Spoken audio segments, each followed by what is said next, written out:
वो हम स्वर संधि के भेद पढ़ रहे हैं। तो स्वर संधि के भेद में कि हम पहले पढ़ चुके हैं यण, अयादि, दे, गुण, वृद्धि। तो इन संधियों को पढ़ने के लिए इनसे पहले वाली वीडियो देखिए। अब देखो हम पढ़ते हैं पूर्व रूप संधि कि पूर्व रूप संधि। तो पूर्व रूप संधि में एंग, पदांतादति,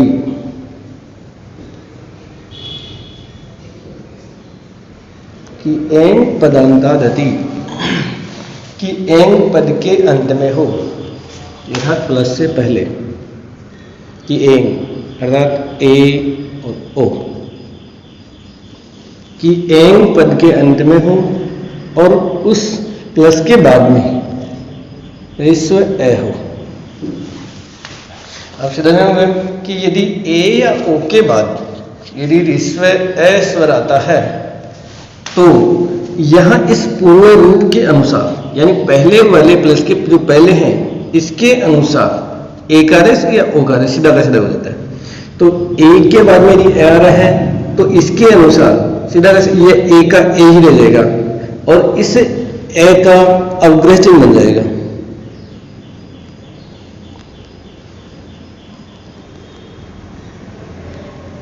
अवग्रह चिन्ह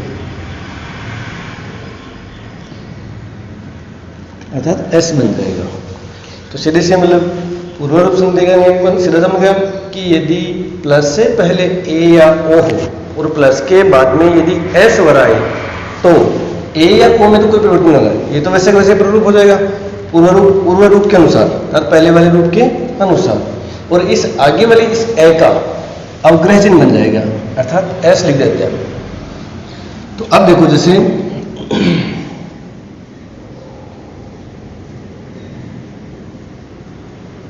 हर एक प्लस है। अब देखो कि प्लस से पहले ए तो पद के अंत में ए है, ए के बाद में एस स्वर हो गया, ठीक है। ए के बाद में यदि एस स्वर हो गया तो यहां इस ए का तो कोई प्रॉब्लम नहीं, इस ए का एस बन जाएगा। तो इस ए का क्या बनेगा अवग्रह चिन्ह बन जाएगा, ठीक है। तो सीधा समझ में आएगा हरे अव, ठीक है। कि ए के बाद में यदि एस स्वर आता है तो एक इस एस स्वर का अवग्रह चिन्ह हो जाता है। तो क्या बनेगा हरे अव।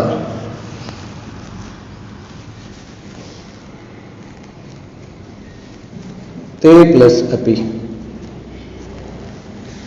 तो ए के बाद में ए आ गया तो इसका बन जाएगा अवग्रह चिन्ह, तो बन जाएगा ते अस्मिन् सॉरी ते अपि।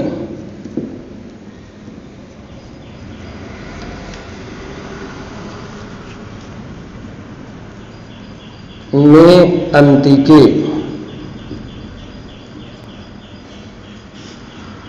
अब ए के बाद में एस स्वर आ गया तो ए का बन जाएगा अवग्रह चिन्ह, तो में अंतिके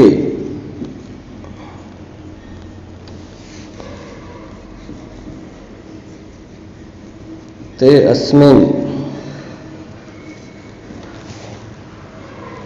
तो यहां ए के बाद में ए आ गया तो इसका अवग्रह चिन्ह बन जाएगा, तो बन जाएगा ते अस्मिन्।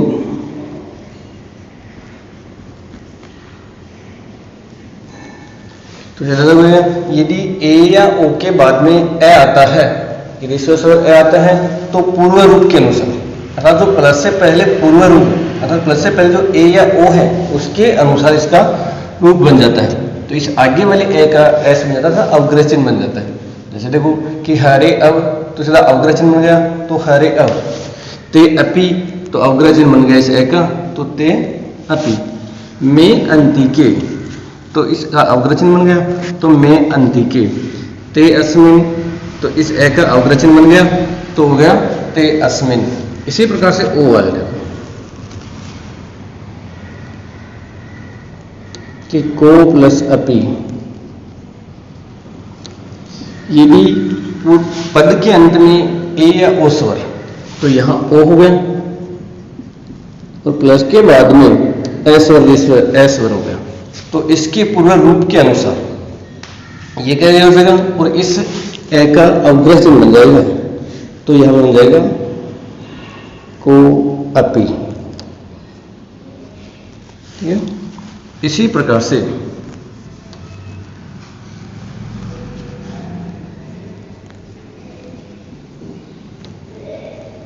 रामो अवदत्त,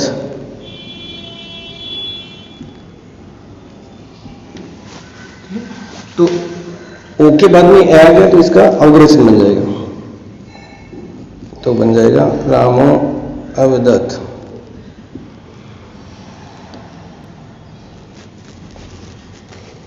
इसी प्रकार से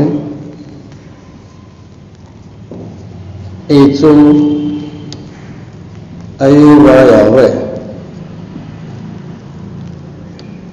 अयाली संधि का सूत्र है कि एचो अयवायावय। तो देखो ओ के बाद में यदि एस स्वर आ गया तो यहां इसका अवग्रह चिन्ह बन जाएगा, तो बन जाएगा एचो अयवायावय।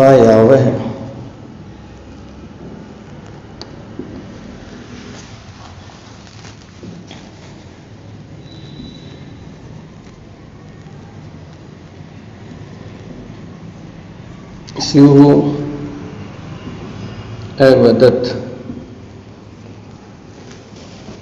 तो हो जाएगा शिव अवदत्त।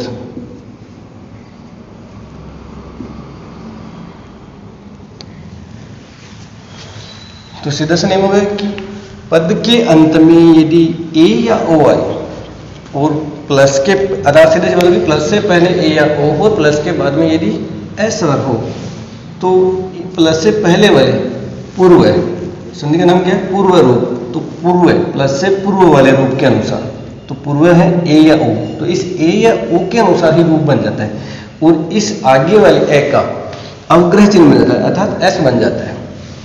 तो ए प्लस से पहले ए है तो सभी में ए है, तो ए के अनुसार ही सारे रूप बन गए और इस ए का अवग्रह चिन्ह बन गया, तो सीधा बन गया हरे ते अपि में अंतिके ते अस, ठीक है।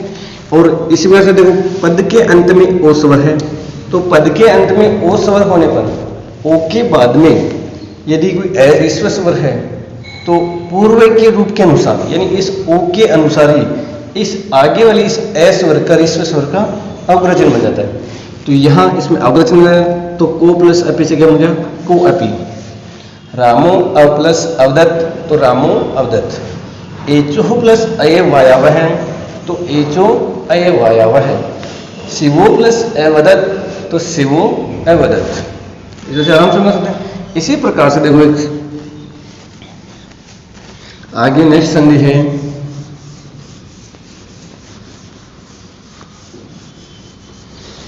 कि पर रूप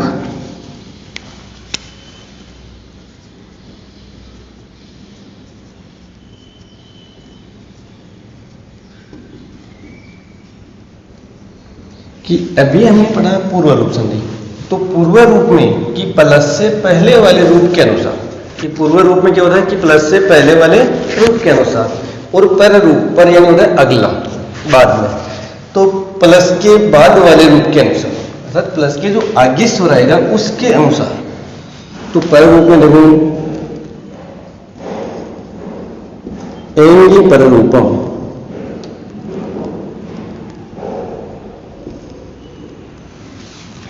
तो यहां तो इसमें तो पहले तो था कि प्लस से पहले ए या ओ कि पद के अंत में एंग, कि पद के अंत में था पहले वाले पद के अंत में एंग। इसमें है कि एंग पर रूप अर्थात एंग यानी पर आगे हो कि प्लस से बाद में, कि प्लस के बाद में यदि ए या ओ हो, कि प्लस के बाद में ए या ओ हो और तो इसके रूप के अनुसार होता है। तो इसमें प्लस से पहले है एस स्वर, तो वो होना चाहिए उपसर्ग का, कि इसका ए होना चाहिए उपसर्ग का,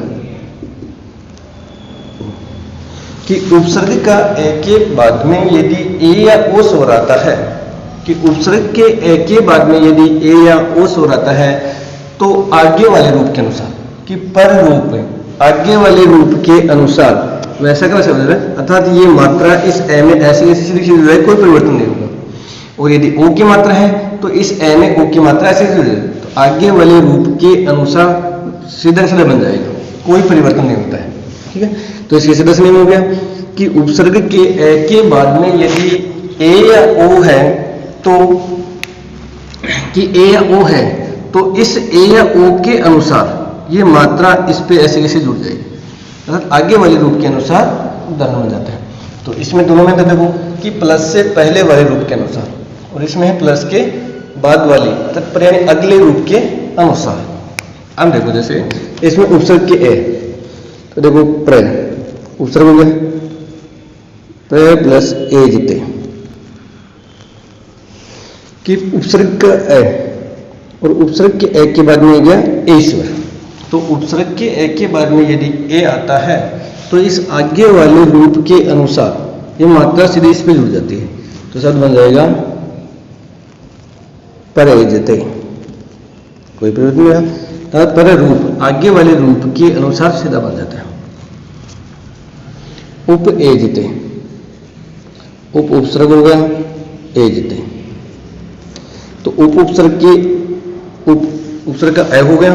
उपसर्ग के ए के बाद में यदि ए आता है कि उपसर्ग के ए के बाद में यदि ए स्वर आता है तो आगे वाले रूप के अनुसार कि पर रूप के अनुसार सीधे सीधे ये मात्रा से जुड़ जाती है, तो यहां से बनेगा उपेजते।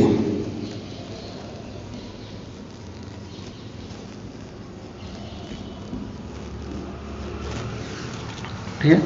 अब इसी प्रकार से देखो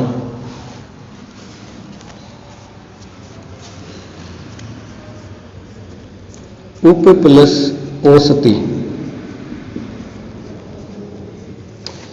यदि उपसर्ग के ए के बाद में यदि ओ आता है कि उपसर्ग के ए के बाद में यदि ओ आता है तो आगे वाले रूप के अनुसार परे रूप अर्थात आगे वाले रूप के अनुसार, तो ये आगे वाले रूप के अनुसार अर्थात ये मात्रा ऐसे कैसे इसमें जुड़ जाएगी, कोई परिवर्तन नहीं होगा, तो शब्द बन जाएगा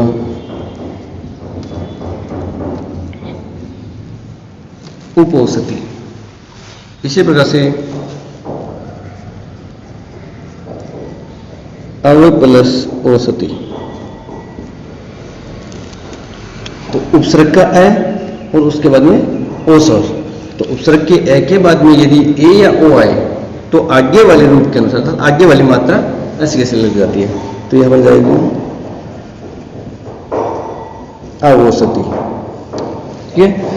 तो आप सीधे से बात होगी कि यदि उपसर्ग के ए के बाद में यदि ए या ओ स्वर आता है तो उपसर्ग के बाद में अर्थात पर रूप, संधि का नाम क्या है पर रूप, तो पर रूप आगे वाले रूप के अनुसार, तो आगे वाले रूप के अनुसार मात्रा लग जाती है। ठीक है।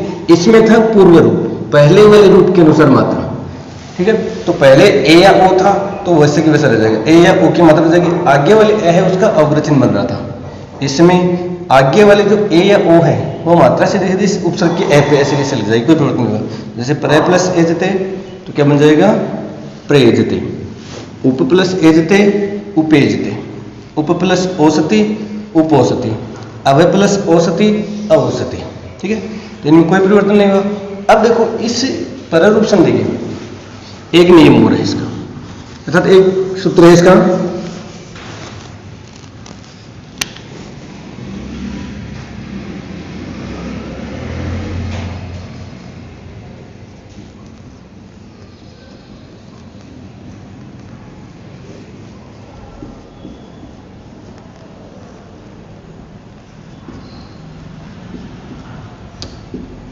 कि सकंदवादिषु पर रूपम वाच्यम, कि सकंदु करकंदु हलिसा मनीषा इनमें क्या है कि पर रूप संधि ही होती है। देखो कि ये दीर्घ संधि का अपवाद है कि शक प्लस अंधु, करक प्लस अंधु,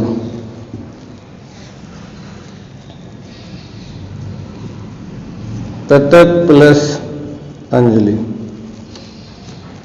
ठीक है।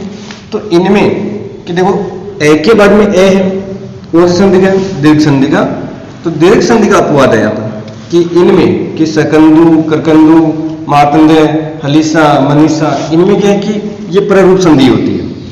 ठीक है। तो यहाँ पर इसमें प्ररूप है आगे वाले रूप के अनुसार, तो यहाँ आगे वाला रूप ए है तो इस ए के अनुसार कि शक प्लस अंधु से सीधा सकंदु बन रहा है। ठीक है। कि पर रूप संधि, और करक प्लस अंधु से सीधा करकंदु बन रहा है। ठीक है। पतंग प्लस अंजलि से पतंजलि बनता है, ऐसे बन जाएगा। ठीक है, तो सीधा चलो, तो सकंदु, करकंदु, हलीसा, मनीषा, मार्तंडेय, पतंजलि, इनमें क्या है कि मतलब प्ररूप संधि का ही एग्जाम्पल है। तो इनमें भी प्ररूप संधि होती है, तो सकंदु करकंदु से ये प्ररूप संधि के ही उदाहरण है। ठीक है, तो अब इनमें दोनों में तो आराम से समझा गया कि पूर्व रूप में है। एक बार देखो दोनों में कि पूर्व रूप में है कि पूर्व वाले रूप के अनुसार कि ए और ओ इसके बाद में एस स्वर हो। ठीक है, तो ए ओ का तो कोई परिवर्तन नहीं होता है, इसके रूप के अनुसार इस आगे वाले इस ए का क्या बन जाएगा, अवग्रह चिन्ह।